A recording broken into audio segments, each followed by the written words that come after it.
Estamos con el señor subsecretario retomando los acuerdos con Presidencia después de unos días que no teníamos. Queremos contarles, a cuenta de lo que puedan después preguntar ustedes, que vinimos a entregarle al Presidente de la República el censo que realizó la Dirección de Vivienda con respecto a la situación del personal de nuestras Fuerzas Armadas, que el otro día en el Parlamento lo dimos a conocer a los legisladores, a los senadores, y lo comentamos hoy con el Presidente de la República. Creo que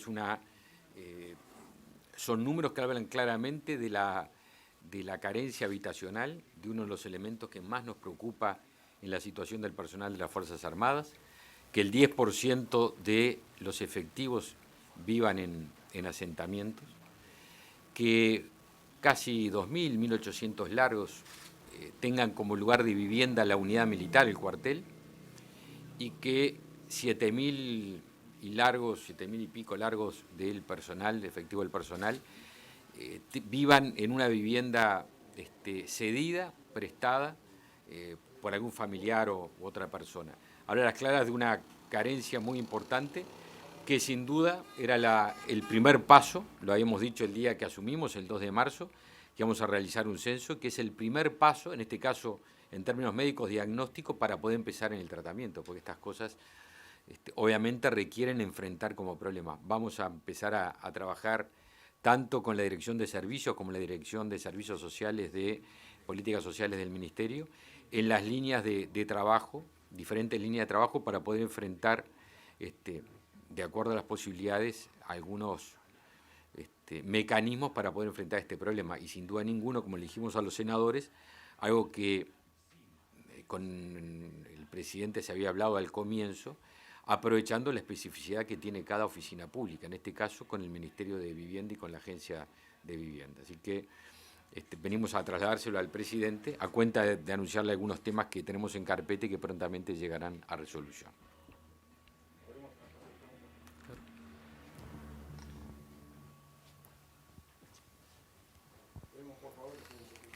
Ministro, buen día. Alejandro Rodríguez de Radio Uruguay, ¿cómo anda? Alejandro, buen día. La consulta es, se habló con el Presidente de la República del rol de prefectura este verano a raíz del operativo especial que se va a hacer como parte del verano. Gracias. Hablamos y ciertamente es un tema complejo, el tema de las medidas como se han hablado, de aforo o en la faja de playas, en las playas, ¿no? Es una medida compleja de instrumentar. Obviamente las playas no tienen puerta y al mismo tiempo uno no puede poner un marinero en cada sombrilla. Si el personal de prefectura es un personal limitado, Uruguay es un país que está bendecido por una costa muy extensa, ¿no? Tomamos toda la costa oceánica, viendo del este, oceánica, el río de la Plata y el río Uruguay. Uno cuando piensa en playas, tiene que pensar en todas las alternativas que hay, ¿no? Y después en Laguna Merín, ¿no? Es una zona también de turismo, hay otras.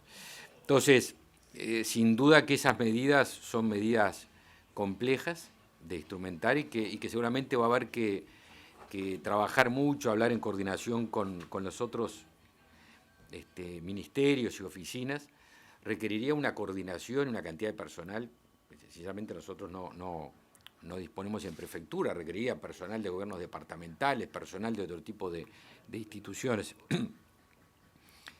La temporada de turismo, que ayer hubo anuncios importantes, la temporada de turismo y el verano, en esta circunstancia particular, siempre son instancias de recreación, de ejercicio de la libertad, de disfrute, ¿no? Entonces, en esta instancia tan particular que estamos atravesando, va a haber que combinar más que nunca la libertad con la responsabilidad y con la seguridad en materia sanitaria, con evitar los riesgos.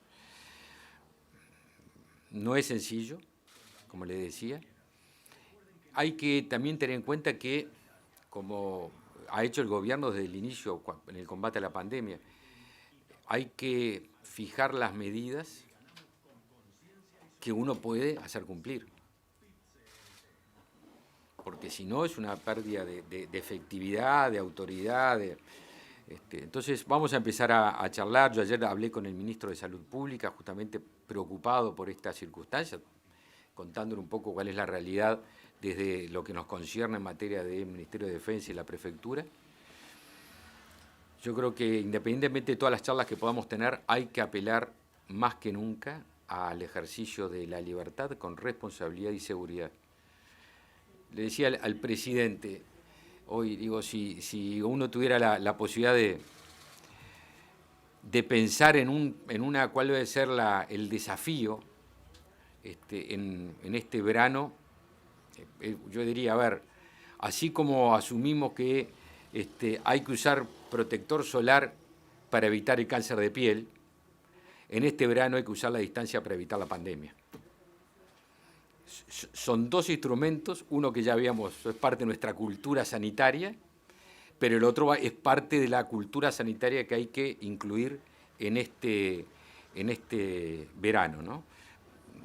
Vuelvo a reiterarle, quizás tener en cuenta que en todas las playas muchas veces la gente se concentra en las bajadas, que de repente va a haber que caminar un poco más para aprovechar tanta playa que queda vacía y que queda con muy poca concentración porque está lejos de las bajadas. Me parece que todos vamos a tener que hacer un esfuerzo para poder disfrutar el verano. La voluntad es poder que los uruguayos puedan disfrutar el verano, podamos disfrutar el verano, disfrutarlo con la libertad necesaria, también con el ejercicio de la responsabilidad necesaria y con la seguridad sanitaria evitando riesgos. Por eso yo creo que hay que acostumbrarse a eso. Cuando bajemos a la playa, además del protector solar para evitar el cáncer de piel, la distancia para evitar la pandemia. Está en nosotros. No hay medida coercitiva ninguna que pueda estar por encima del cuidado propio, de la responsabilidad propia, de cuidarnos a nosotros, cuidar a nuestra familia, a nuestro entorno, a nuestros vecinos y amigos. Así que creo que hay que transitar el camino una vez más de la libertad responsable y del cuidado como primera medida. Buenos días, ministro. Silvana Goicoechea, de Subrayado.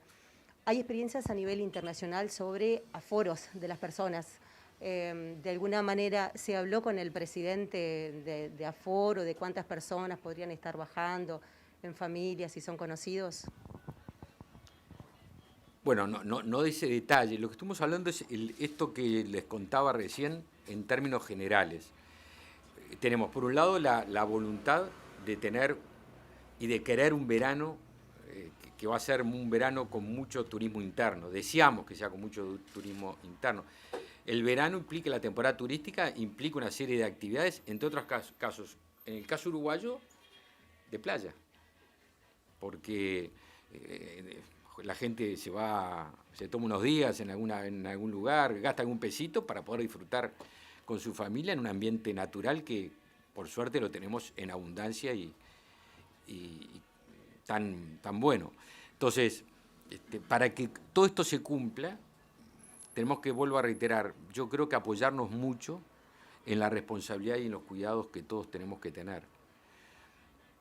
Vuelvo a insistir, con el personal que tenemos, que es muy limitado, no podemos poner un marinero a cada lado de cada sombrilla, es imposible. Si no hay una voluntad de cuidarnos, de tener, de buscar espacios, nadie le va a decir, ni nadie va a poder llevar adelante ninguna medida represiva, porque sería inefectiva y aparte va en contra de lo amigable que es un espacio para compartir, un espacio natural, eminentemente familiar y de amigos. Así que vuelvo a insistir que hablaremos con todas las autoridades. Ya empezamos a hablar en el caso nuestro con la Armada Nacional, vamos a tener una reunión en las próximas horas, los próximos días, con el ministro de Salud Pública ayer.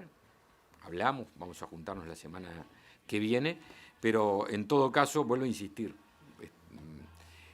las medidas, cuando se aplican desde el punto de vista de gobierno, son medidas que puedan después hacerse cumplir. Medida que se anuncie y no se puede hacer cumplir, es una medida que no tiene ningún sentido llevar adelante, inefectiva absolutamente.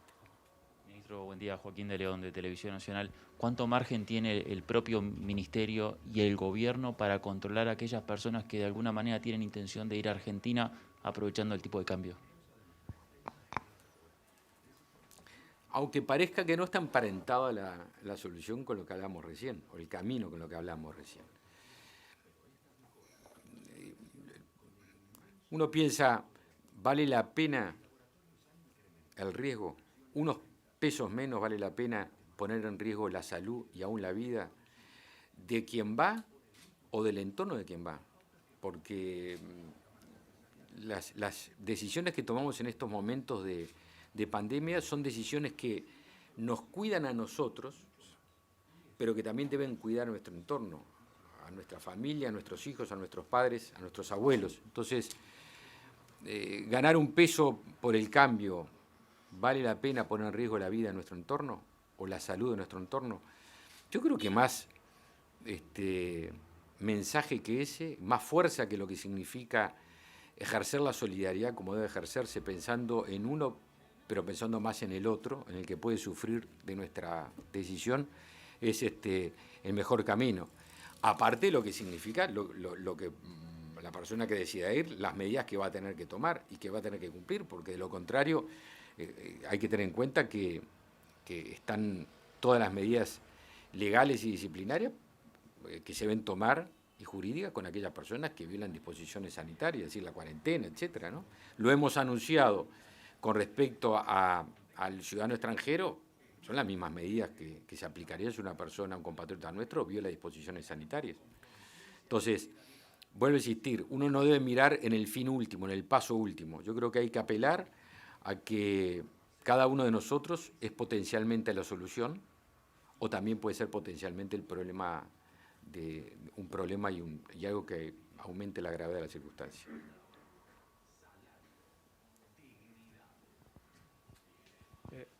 Daniel de León, de Canal 12 Telemundo. Concretamente, ministro, ¿hay algún último reporte sobre el trabajo que viene realizando las Fuerzas Armadas en la frontera, es decir, sobre todo con Rivera y demás? ¿Hay algún análisis de lo que se está desplegando allí? ¿Hay algún otro punto de nuestro país que también se vaya a desplegar lo que es el control? Hasta este momento venimos en el mismo diseño que anunciamos y que llevamos adelante en Rivera la semana pasada.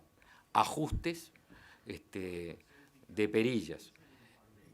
Yo aparte, en virtud de este fin de semana que viene ahora, que va a haber más movilización, justamente por el fin de semana largo, que para muchos uruguayos lo es, para otros no, pero muchos uruguayos van a aprovechar el fin de semana largo. Hablé esta mañana con el comandante de la Armada, pidiéndole que hable con Prefectura para contribuir en tareas de prevención, de información y de disuadir dentro de nuestras posibilidades las concentraciones que pueden ser perjudiciales en virtud de la pandemia. Así que le pedí que, usted sabe que los recursos, lo decía con respecto al tema de las playas, los recursos no son muy abundantes, es decir, móviles, etcétera, pero dentro de las posibilidades que tenemos, le pedí que Prefectura hiciera un trabajo de recorridas, de disuasión, de información, pidiendo la comprensión de la población.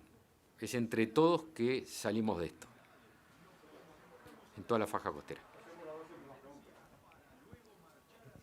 Ministro Javier García, buenos días, acá de Radio Monte Carlo. La información ayer divulgada por el semanario de búsqueda por el arresto de un general, también forma parte de un nuevo protocolo de actuación del Ministerio. Se va a ser muy severo con el tema de la convivencia que se da entre hombres y mujeres dentro de esta fuerza tan importante del país. Convivencia entre hombres y mujeres se dan en todas las profesiones y en todos los ámbitos, por suerte, es compartir el lugar de vida y de trabajo. Y en todos los lugares tiene que ser exactamente igual, ¿sí? Con respeto entre todas las partes. Y en el caso de las Fuerzas Armadas hay normas de conducta, como hay en todos lados, y cuando hay acciones que van en contra de lo que debe ser el respeto, se toman las decisiones que hay que tomar. Entonces, son públicas las decisiones que tomamos con respecto al caso que usted recuerda. Sí. Silvana. Ministro, respecto al trabajo de frontera que se viene realizando, ¿se han detectado más personas migrantes que han querido pasar sin documentación y sin tener, bueno, también, por ejemplo, el test de COVID? Sí.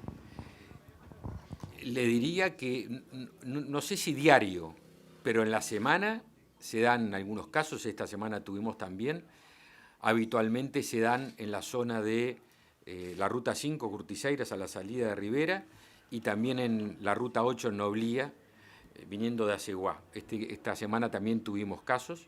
Los casos son siempre muy similares, es decir, ciudadanos, en estos casos le estoy recordando, de ciudadanía brasileña, que atraviesan o intentan atravesar, pasar para el sur, sin haber hecho los trámites migratorios, desde el punto de vista del ingreso al país y sin el visado sanitario, es decir, obviamente sin presentar el hisopado negativo en las 72 horas previas. Eso y algunos también operativos que llevaron en el día de ayer o antes de ayer en Paso de la Mina, allí cerca de Noblía, de la requisa de autos y camionetas con contrabando abundante, dentro de la tarea que hacemos en frontera. Y alimentos, y básicamente alimentos y ropas, en esto básicamente fue alimentos. Cuando digo esto estoy hablando de cantidades muy importantes. Sí, claro. Ministro, buen día. Estamos en vivo para Teledía. En función de una polémica que se ha generado en estos últimos días, quería consultarle si efectivamente se comprobó que hubo una destrucción de documentación de archivos, para decirlo de cierta forma, previo al 2010. Es un tema que se ha tratado en los últimos días, que incluso aparentemente, según lo que surge, habría dependido de una orden del antiguo ministro de Defensa, y Bayar dice que en el caso de él no es así, que él no determinó justamente esa destrucción. Obviamente tomamos conocimiento, las declaraciones fueron públicas, de la doctora Silvia Uller en una comisión del Senado. Todavía no recibimos por parte de, hasta minutos antes que yo viniera aquí, no habíamos recibido en el Ministerio la versión taquigráfica ni tampoco la solicitud de los senadores. Pero obviamente tomamos cuenta de las declaraciones públicas de la doctora Uller. La doctora Uller es una profesional extremadamente respetada en el Ministerio de Defensa Nacional y lo ha sido siempre en el Ministerio de Defensa Nacional a lo largo de los más de 30 años de servicio que ha prestado. Tengan en cuenta que de esos 30 años, 15 años de carrera profesional como jefa jurídica han sido en los últimos, en los 3 gobiernos anteriores. Ella acompañaba habitualmente a los ministros de defensa al Parlamento, muchas veces yo la recibía siendo senador o diputado antes, e iba como jefa jurídica acompañando a distintos ministros de los gobiernos anteriores. Así que es una persona respetada por todos, muy minuciosa en su trabajo profesional, y entonces lo que tenemos hoy es las declaraciones que han salido públicas en estos últimos días, y lo que queremos esperar es la solicitud o el mensaje que nos envíe la Comisión de Derechos Humanos del Senado. Obviamente que una denuncia de ese tenor y hecho por quien fue hecha merece una investigación. Yo no quiero adelantarme porque si yo me adelantara estaría prejuzgando. No tengo elementos para hacerlo, pero aparte estaría muy mal que lo hiciera. Así que recibido que tengamos la versión taquigráfica, formalmente, pero sobre todo la nota que nos envíe, la solicitud que nos envíe el Senado, tenemos toda la disposición a iniciar la investigación administrativa con la seriedad y la profundidad que se merece para después dar la noticia que haya que dar y los resultados que haya que dar. Todo lo anterior no sería ni responsable y aparte sería de mi parte prejuzgar, cosa que no está bien que hiciera.